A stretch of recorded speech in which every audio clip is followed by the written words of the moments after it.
Catherine Bernardo at Mark Alcala spotted sa NAIA papuntang Australia. Tara at pag-usapan natin yan. Pero bago ang lahat, kung di ka pa nakasubscribe sa ating channel ay huwag kalimutan mag-subscribe para lagi kang updated sa latest chika.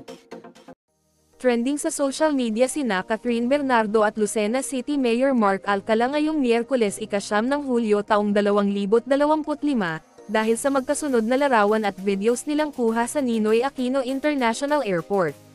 Kapwa may suot na face mask sina Catherine at Mark para hindi umano agad makilala.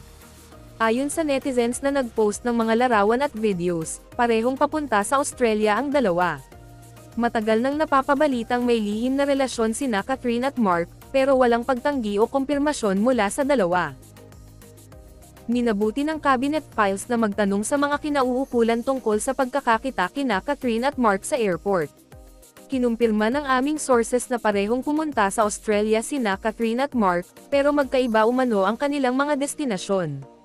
Melbourne-bound daw si Catherine, samantalang patungo naman sa Sydney si Mark. Hindi sinabi ng aming sources kung magkikita ang dalawa sa Australia.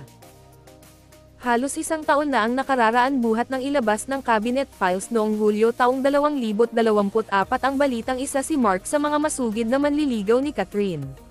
Pero walang inamin o itinanggi ang alkalde ng Lucena City nang makausap siya ng cabinet files noong Marso taong 2025.